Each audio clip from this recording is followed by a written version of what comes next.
du premier ministre Ousmane Sonko ak la société civile muy yéen ak ñeneen parce que yéen tamit vous étiez xawma ba tey vous êtes toujours des amis de Ousmane Sonko et à chaque fois bu mbir yi mettee rek dafay tirer ci yéen bu baax a baax am na sax ñu naan ñoom Alioune Tine ak yooyu tey bu ñu ñoom dañu bokkoon suñu doon combattre Macky Sall ànd ak Ousmane Sonko tey Ousmane dafa ñëw dafa tëj robinet yi parfois moo tax sax ñuy génn di wax.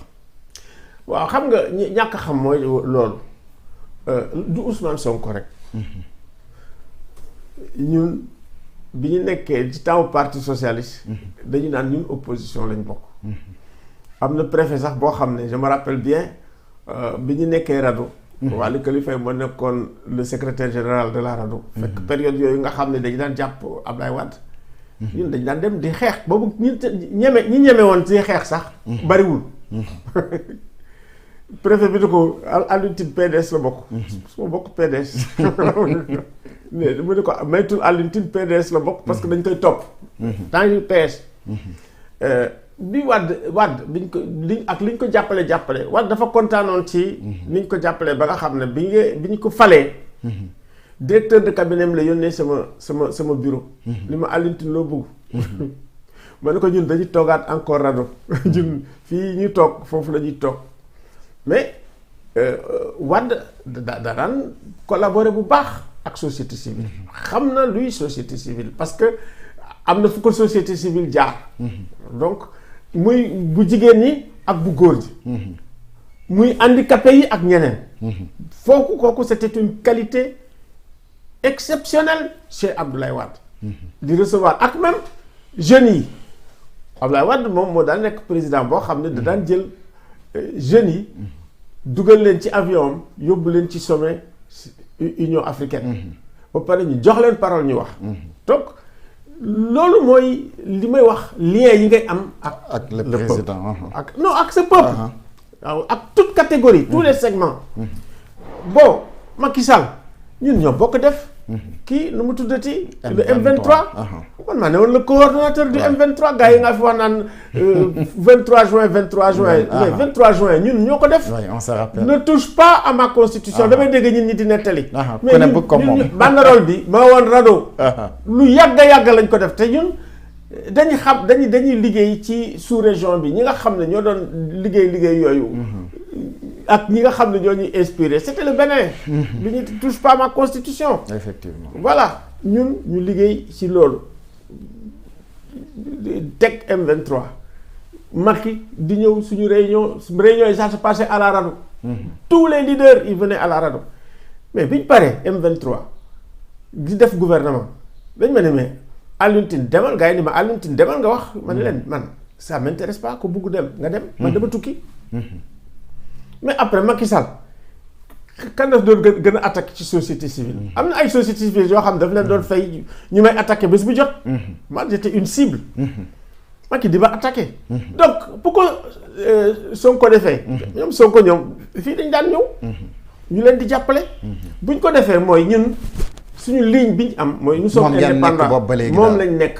ça veut que ñun. bu fekkee ne ñun dañu am une liberté. di critiquer pouvoir bi. pouvoir bi moo war a xam ni loolu suñu rôle la.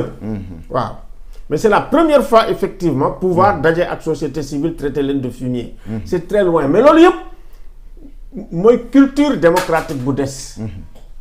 moom sax rëccu la ko. parce que nee na je tends la main à la société civile ñun tamit ñu ngi tendre la main parce que ñun du ñu dellu ginnaaw di xool. donc je pense que rëccu na ko. et c'est une très bonne chose moom ak.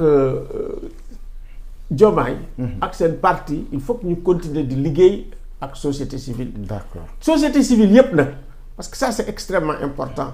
man li ma waxoon du ma ci dellu ginnaaw ça fait presque 40-50 ans maa ngi ci société civile. li may wax africains yi mooy les pays africains. bu fekkee ne mën ngeen yéen ci seen bopp ngeen jël en charge seen société civile. di leen financer ça veut pas dire nga jox leen xaalis bu bari ah. financer mooy nga jox leen ay quelques petits trucs surtout bu leen neexee ngeen def ay normes. d'accord fii sax am na ay normes. comme ni ñuy defar syndicat yi. du dañ jàppale syndicat yi. waay ah. effectivement. voilà société civile mën nañ jox sax voilà mun nañ def benn bâtiment ni bon fii yenn kii ne mais ñi indi ay critères. teg waaw loolu dafa am solo mais société civile sénégalaise. c'est une société civile de qualité. ñeme nañ. ñun dañuy wax nag kii ñun fii toog nañ fi di liggéey ay 2-3 ans c'est kii bailleur de fonds yi ñoo ñu seet si. mais ñun on s'autofinancé. xam naa ne fii ñun bariwuñ. waay d'accord. ñun on a commencé du volontariat ba commencé di def ay aussi organisation yu mag. di jël di ñu jël ñu liggéey ak ñoom ñu nuy fay. CEDEAO def na ko. waay PNUD def na ko liggéey defal leen ñu rapport Guinée ñu defaral leen. donc ñun. vraiment du xaalis moo ñu tax a jóg bu ñu xaalis taxoon a jóg wala carrière tax ñu jóg. suñu carrière universitaire sax dañu ko presque dañ ko sacrifier. d'accord pour affaire du droit de l'homme. damay ñëwaat sax si li nga ma doon wax nga ne Alioune Tine juriste du ma juriste. je suis littéraire je suis sémioticien. mais nag su may liggéey. ci lii di droit de l'homme damay dem ba jeex.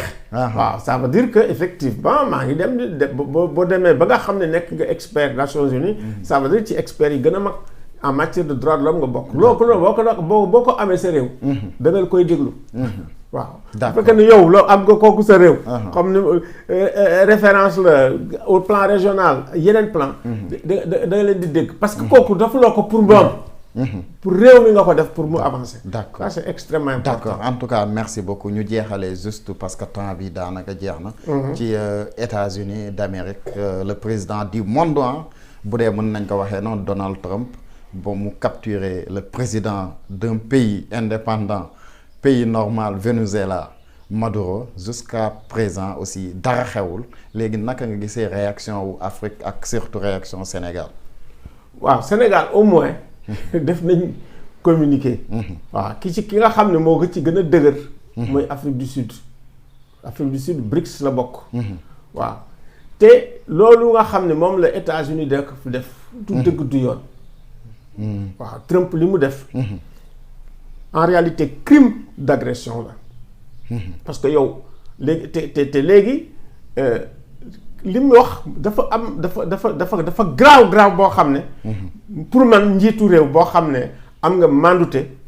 ànd ak sa xel waroo ko wax. nga ne man li ma tënk. mooy sama moralité ak sama conscience. droit international faalewuma ko. ci réew moo xam ne moo ne États-Unis exemple de démocratie nga. soo gisee biir États-Unis xaw ma ndax xam nga la police de l'immigration. boo gisee violence bi nga xam ne moom la ñuy exercer. mais c'est extrêmement grave. tey foo dem ci réew ci biir États-Unis presque foo dem gaa yaa ngi manifester. donc ñun ñaa ngi demandé wu ni bon écoutez États-Unis respectez toute constitution. respectez tout le droit international maanaam mooy Trump. donc tey je pense que tiitaange la ci adduna bi. parce que adduna foo demee mu ngi naan léegi day jël na nga xamante ne ci Groenland. waaw Groenland bu demee européens dañ jaaxle. moom mi ngi biir OTAN. loolu sax la ko militaire am yi wax. ni ko mais ñun mënuñu ñii nga xam ne ñun ñooy ànd ñooy kii ñoo gerandoo. ñu jàkkaarloo di dóorante bal. mu def bin ne léegi nu mu def dana ko jël. ça veut dire États-Unis dafa am ay problèmes économiques. dafa am des problèmes avec le dollar. parce que léegi pétrodollar yi. booy jëndee pétrole bi ak dollar. moom daanaka loolu rek. da koy enrichir. Arabie Saoudite defatu ko. ñii nga xam ne aussi mooy Venezuela. defatuñ ko woon. pays yu bëri léegi dañ koy jënd Chine defatu ko. donc loolu yëpp dafa fragiliser. lii nga xam ne mooy États-Unis loolu moo indi ñuy jël des mesures yoo xam ne c'est des mesures extrêmement brutales. te ñi nga xam ne ñoo fa nekk tey c'est des suprémacistes blancs. guerre bi am États-Unis dama koy waxaat ko c'est une guerre des races. ba pare c'est pas par hasard ils ont pris 75 pays. ñaata c'est 75 lañ daan. wala 36 pays. non on a dit 75. 75 pays. donc beaucoup de pays africains ni leen yéen bokkatu leen surtout les pays africains. ndax dañ bari sax. mais ñun africains yi lu tax ñuy noppi. mais dañ ci war a wax. effectivement gis nga soo waxee nga jëf ngeen déggoo wax dëgg yàlla. ñoom dañ am opinion. te dafay def attention ak opinion bi.